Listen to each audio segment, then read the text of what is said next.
নাম কি? কোন স্কুল থেকে পড়ালেখা করেছেন? আমার নাম মোহাম্মদ ফাহাদ হোসেন নাইম। তামিরুল মিলাদ কামিল মাদ্রাসা থেকে এবার দাখিল পরীক্ষা দিয়েছি। আলহামদুলিল্লাহ আমি এবার পরীক্ষাতে জিপিএ 5 পেয়েছি আর কি। আপনার জিপিএ 5 পাওয়ার কথা সর্বপ্রথম কার মাধ্যমে শুনেছেন এবং আপনার অনুভূতিটা কেমন ছিল? আমি যখন জিপিএ 5 পাই আর কি, তো আমি আমার রেজাল্ট চেক করিনি। আমার রেজাল্ট চেক করেছে আমার এক সাংগঠনিক বড় ভাই। তো উনি পাওয়ার পরে আর কি সবাই জানাইছে। তা আমি ইয়াতে ছিলাম আর কি, একটু বাইরে ছিলাম। তো পরে শুনতে পাই যে আলহামদুলিল্লাহ জিপিএ 5 পেয়েছি। তো সবাই অনেক আনন্দ ছিল। তারপরে আমি আমি প্রথমে বিশ্বাস করিনি যে জিপিএ 5 পেয়েছি, রেজাল্ট আউট হয়েছে, এরা আসলে জানতাম না। উনি আমার আগে থেকে রোল নিয়ে রাখছে। তারপরে উনি ফোন দিয়ে জানাইছে যে আব্বু আম্মুকে। তারপর ওনারা বলছে যে তুমি তো আলহামদুলিল্লাহ জিপিএ 5 পেয়েছো। আমার খালাতো ভাইও ছিল একজন আমার সাথে, ও পায়নি আর কি। তো এই কারণে আর কি আসলে আনন্দটা ওভাবে উদযাপন করতে পারিনি। আমাদের একসাথেই তো বাস থাকি, এই কারণে।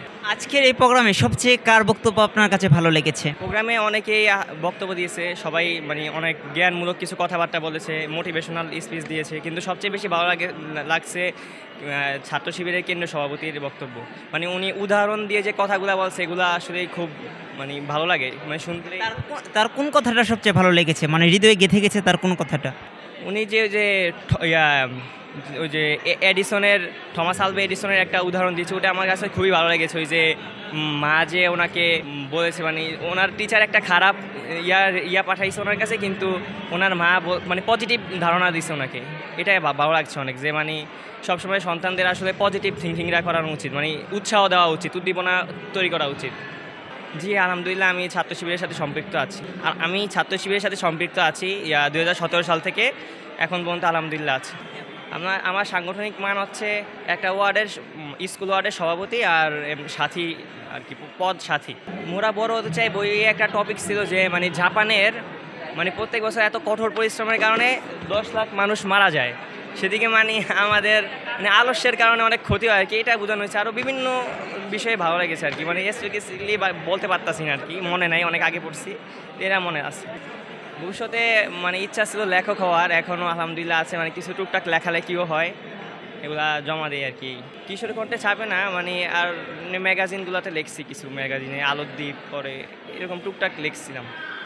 লেখা কিছু কবিতা লিখতাম, একটু হাস্যরস মিশিয়ে, তারপরে আর গল্প। এই কবিতা ওরকম বলতে হাস্য রস টাইপের এরকম আর কিছু কবিতা লিখছিলাম আর কি। আমি একটা কবিতা লিখছিলাম আর কি, এবার জমা দিয়েছিলাম মাদ্রাসা ম্যাগাজিনে, ছাপা হয়েছে। কবিতার লাইনগুলো ছিল এরকম: রেজাল্ট পাওয়া বড় ভেজাল, যদি করি শুধু পাস পড়ব আমি 12 মাস।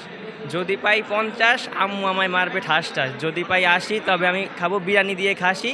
যদি পাই 90 তবে আমি সারাদিন পড়ব গল্পের বই। এরকম টাইপের আরও কিছু কবিতা লিখছি আর কি, খেয়াল আসতেছে না। রেজাল্ট পাওয়া বড় ভেজাল, যদি করি শুধু পাস পড়ব আমি 12 মাস। যদি পাই 50 আম্মু আমায় মারবে ঠাস ঠাস। যদি পাই 80 তবে আমি খাবো বিরিয়ানি দিয়ে খাসি। যদি পাই 90 তবে আমি সারাদিন পড়ব গল্পের বই। এরকম টাইপের আরও কিছু কবিতা লিখছি আর কি, খেয়াল আসতেছে না। আমার নাম মোহাম্মদ ফাহাদ হোসেন নাইম। তামিরুল মিলাদ কামিল মাদ্রাসা থেকে এবার দাখিল পরীক্ষা দিয়েছি। আলহামদুলিল্লাহ আমি এবার পরীক্ষাতে জিপিএ 5 পেয়েছি আর কি।